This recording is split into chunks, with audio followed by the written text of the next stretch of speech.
پورا قرآن پڑھ جائیے. یہ صرف آپ ہی کے اوپر فرض نہیں ہے نماز. دنیا میں جتنے بھی انبیاء کرام آئے, جتنے بھی پیغمبر آئے, جتنے بھی رسول آئے, اللہ رب العالمین نے ہر نبی کو نماز کا حکم دیا تھا. پڑھیے آپ. زکریا علیہ السلام کے بارے میں قرآن کیا کہتا ہے, مریم علیہ السلام کے بارے میں قرآن کیا کہتا ہے, لقمان علیہ السلام کے بارے میں قرآن کیا کہتا ہے, ابراہیم علیہ السلام کے بارے میں قرآن کیا کہتا ہے, اسماعیل علیہ السلام کے بارے میں قرآن کیا کہتا ہے, موسیٰ علیہ السلام کے بارے میں قرآن کیا کہتا ہے, عیسیٰ علیہ السلام کے بارے میں قرآن کیا کہتا ہے, زکریا علیہ السلام کے بارے میں قرآن کہتا ہے وَنَادَتْهُ الْمَلَائِكَةُ وَهُوَ قَائِمٌ يُصَلِّي فِي الْمَحْرَابِ. جب فرشتوں نے ان کو پکارا, فرشتوں نے ان کو آواز دی, اس وقت وہ کھڑے تھے محراب کے اندر اور نماز پڑھ رہے تھے. یہ زکریا علیہ السلام کی صفت بتائی جا رہی ہے قرآن کے اندر. آئے مسلمانوں, یہ نماز صرف تمہاری اوپر فرض نہیں کی گئی, صرف محمد رسول اللہ نے اپنی امت کے اوپر یہ نماز فرض نہیں کی, یہ نماز محمد رسول اللہ سے پہلے آنے والے نبیوں کے اوپر بھی فرض تھی. حضرت زکریا علیہ السلام کے بارے میں قرآن نے صاف لفظوں میں کہا ہے وَنَادَتْهُ الْمَلَائِكَةُ وَهُوَ قَائِمٌ يُصَلِّي فِي الْمِحْرَابِ. وہ محراب کے اندر تھے, کھڑے تھے, اور کھڑے ہو کر وہ نماز پڑھ رہے تھے. فرشتوں نے جب ان کو پکارا, فرشتوں نے جب ان کو آواز دی, تو اس وقت وہ محراب کے اندر نماز میں تھے, یعنی نماز وہ بھی پڑھ رہے تھے. حضرت مریم, اللہ رب العالمین نے ان کو خصوصی طور پر حکم دیا یا مریم اقنتی لربک وسجدی ورقی مع الراقین. آئے میری پیاری بندی, آئے مریم, اپنے رب کے لیے عاجزی کر, اپنے رب کے سامنے جھک, اپنے رب کے سامنے سنجیدہ ہو جا, اپنے رب کے سامنے متانت سے پیش آ, عاجزی کر, اپنے رب کے سامنے عاجزی کر. وسجودی, اور سجدہ کر, ورقی مع الراقین, اور رکوع کرنے والوں کے ساتھ رکوع کر. یہ مریم علیہ السلام کو اللہ کا, مریم علیہ السلام کو اللہ رب العالمین کا حکم ہے, اور خصوصی طور پر اللہ خود مریم سے کہہ رہا ہے یا مریم اقنتی لربک. اے مریم, اپنے رب کے سامنے عاجزی کر, اپنے رب کے سامنے سنجیدہ ہو جا, سجدہ کر, اور رکوع کرنے والوں کے ساتھ رکوع کر. حضرت لقمان علیہ السلام کی زندگی پڑھیے. اپنے بیٹے کو انہوں نے مختلف مراحل میں مختلف طریقے سے سمجھایا. کبھی کہا یا بنی لا تشرک باللہ, اے میرے بیٹے اللہ کے ساتھ کسی کو شریک مت کرنا, ان الشرک لظلم عظیم, شرک بہت بڑا ظلم ہے. کبھی اپنے بیٹے کو نصیحت کی تو یوں کہا یا بنی اقم الصلاۃ, اے میرے بیٹے نماز کو ہر حال میں قائم کرتے رہنا, نماز کو ہر حال میں پڑھتے رہنا, نماز کسی بھی حال میں معاف نہیں ہے. میرے پیارے ساتھیوں, فرمایا یا بنی اقم الصلاۃ, اے میرے بیٹے نماز قائم کرتے رہنا, نماز پڑھتے رہنا. ہم اندازہ لگائیں, اللہ رب العالمین قرآن کریم کے اندر یہ تمام نبیوں کے بارے میں بتلا رہا ہے کہ ہم نے ان لوگوں کے اوپر بھی نماز فرض کی تھی. جہاں تک ابراہیم علیہ السلام کا معاملہ ہے, تو کل جو میں نے خطاب کیا تھا اس میں یہ آیت پڑھی تھی, آج پھر میں اس کو دوہرا رہا ہوں. اللہ رب العالمین نے یہ نماز ابراہیم علیہ السلام پر بھی فرض کی تھی, اور جب ابراہیم علیہ السلام نے اپنی بیوی کو اور اپنے شیرخوار بچے کو جب بیت اللہ کے پاس, خانہ کعبہ کے پاس, اللہ کے گھر کے پاس جب چھوڑا تھا, بیاب و گیاہ وادی میں چھوڑا تھا, سنسان جگہ پہ چھوڑا تھا, اور چھوڑنے کے بعد جب گئے تو کیا کہا, ربنا انی اسکنت من ذریتی بواد غیر ذی زرع, عند بیتک المحرم لیقیموا الصلاۃ. اے ہمارے پروردگار، اے ہمارے رب، ہم نے اپنی ذریت کو، ہم نے اپنی اولاد کو، ہم نے اپنے بیوی بچوں کو ایک ایسی سنسان جگہ پہ چھوڑا ہے جو غیر مانوس ہے، جو غیر آشنا ہے، جہاں کوئی نہیں ہے، جہاں ایک چڑیا کا وجود بھی نہیں ہے. چڑیاں بھی ایسی جگہ پر گھونسلے بناتی ہیں جہاں پانی ان کو آسانی سے مل جائے، یہاں تو دور دور تک پانی کا پتہ نہیں ہے.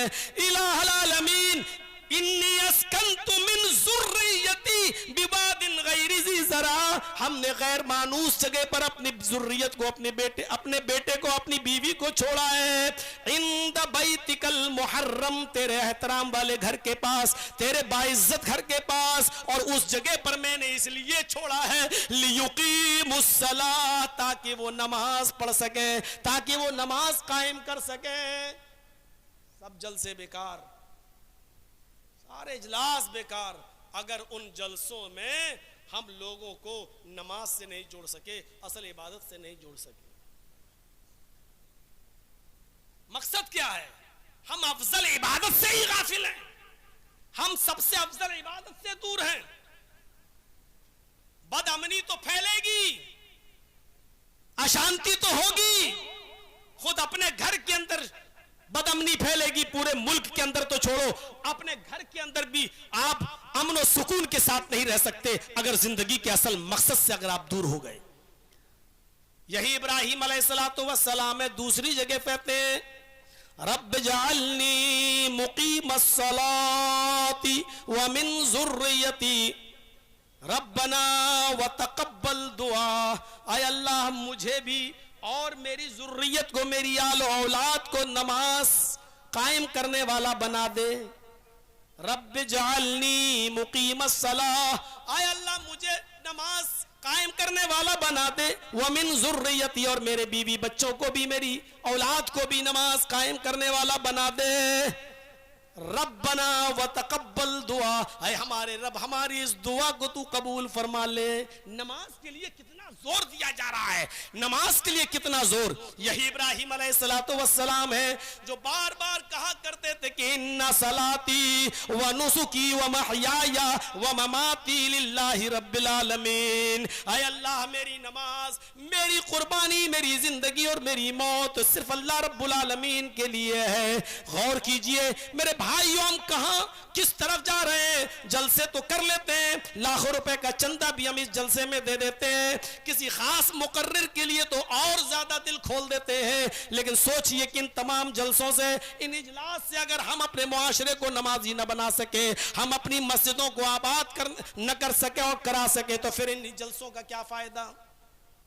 ابراہیم علیہ السلام کی اس دعا کے بعد آئیے ذرا اسماعیل علیہ السلام کے بارے میں پڑھتے. قرآن کیا کہتا ہے؟ اسماعیل علیہ السلام کے بارے میں قرآن کہتا ہے کہ وَكَانَ يَأْمُرُ أَهْلَهُ بِالصَّلَاةِ وَالزَّكَاةِ وَكَانَ عِندَ رَبِّهِ مَرْضِيًّا. قرآن کہتا ہے ان کے بارے میں کہ اسماعیل علیہ السلام اپنے اہل و عیال کو، اپنے بیوی بچوں کو نماز کا اور زکوٰۃ کا حکم دیتے تھے. وَكَانَ يَأْمُرُ أَهْلَهُ بِالصَّلَاةِ وَالزَّكَاةِ، اپنے بیوی کو، اپنے اہل و عیال کو، اپنے بیوی اور بچوں کو نماز اور زکوٰۃ کا حکم دیتے تھے. وَكَانَ عِندَ رَبِّهِ مَرْضِيًّا، اور وہ اپنے رب کے نزدیک بڑے پسندیدہ تھے، بڑے محبوب تھے. اسماعیل علیہ السلام کے بارے میں قرآن یہ کہہ رہا ہے کہ وہ اپنے رب کے نزدیک بڑے پسندیدہ تھے، بہت زیادہ محبوب تھے وہ اپنے رب کے نزدیک. اور ان کو ان کے رب کے نزدیک محبوب بنانے والی چیز یہی نماز تھی، کیونکہ یہاں نماز کا ذکر ہے. وَكَانَ يَأْمُرُ أَهْلَهُ بِالصَّلَاةِ وَالزَّكَاةِ وَكَانَ عِندَ رَبِّهِ مَرْضِيًّا. وہ اپنے رب کے نزدیک بڑے پسندیدہ تھے، بڑے محبوب تھے. اسماعیل علیہ السلام بھی اپنے بیوی بچوں کو نماز کا حکم دے رہے ہیں. موسیٰ علیہ السلام کی زندگی پڑھیے. قرآن کہتا ہے کہ موسیٰ علیہ السلام جبل طور پہ چڑھ گئے، اللہ سے ملاقات کی غرض سے گئے. ملاقات تو ہوئی نہیں، اللہ نے اپنا چہرہ تو دکھایا نہیں، اپنی ہلکی سی تجلی دکھائی تو فخر موسیٰ صاعقہ، موسیٰ بے ہوش زمین کے اوپر پڑے. ہوش آیا، اللہ رب العالمین نے موسیٰ سے کہا ہے موسیٰ سنو، اننی انا اللہ لا الہ الا انا فاعبدنی وَأَقِمِ الصَّلَاةَ لِذِكْرِي. قرآن کہہ رہا ہے موسیٰ علیہ السلام جبل طور پہ گئے تو اس کوہ طور پر ان کو کیا حکم ملا؟ پہلے اللہ نے کیا کہا ہے موسیٰ مجھے دیکھنے کی چاہت تو چھوڑ دو، تمہاری آنکھوں میں اتنی طاقت نہیں کہ تم میرا دیدار کر سکو، اٹھو. پھر کیا کہا؟ آئے موسیٰ اننی انا اللہ، بے شک میں ہی اللہ ہوں. اللہ نے کیا کہا؟ بے شک میں ہی اللہ ہوں، لا الہ الا انا، میرے علاوہ کوئی معبود نہیں ہے، میرے علاوہ کوئی معبود نہیں ہے، لا الہ الا انا، میرے علاوہ کوئی معبود نہیں ہے. اور پھر اللہ نے کیا حکم دیا؟ فَاعْبُدُنِّي، میری عبادت کرو.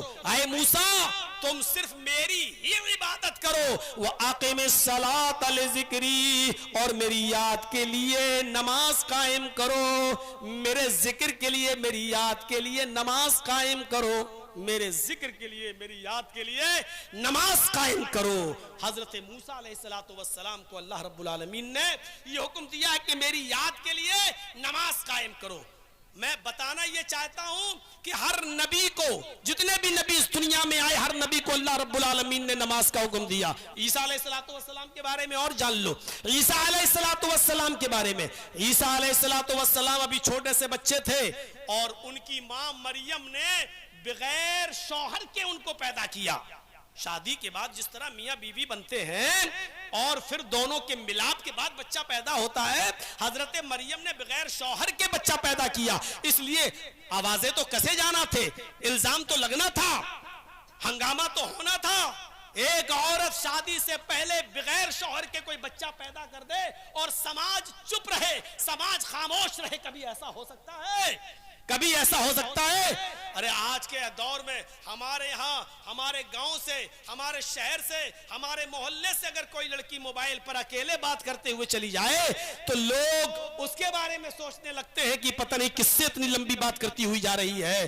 وہ یہ نہیں سوچ سکتے کہ وہ اپنے ماں سے بھی بات کر سکتی ہے، ہو سکتا ہے کہ وہ اپنے بھائی سے بات کر رہی ہو سکتا ہے کہ وہ اپنے باپ سے بات کر رہی ہو. لیکن ہمارا تصور اتنی سی بات پر یہاں پہنچ جاتا ہے کہ پتہ نہیں اکیلی جا رہی ہے، پتہ نہیں کس لڑکے سے بات کرتے ہوئے اور کس سے بات کرتی ہوئی جا رہی ہے. تو میرے بھائیو، یہ تصورات کی زندگی میں ایسا ہوتا ہے، ایک دوسرے کے خلاف بدگمانیاں پیدا ہوتی ہیں. اسی لیے قرآن نے کہا یا ایھا الذین آمنوا اجتنبوا کثیرا من الظن، اے ایمان والو بہت زیادہ بدگمانی کرنے سے بچو، بہت زیادہ لوگوں کے بارے میں برے خیالات اپنے دل میں نہ لایا کرو.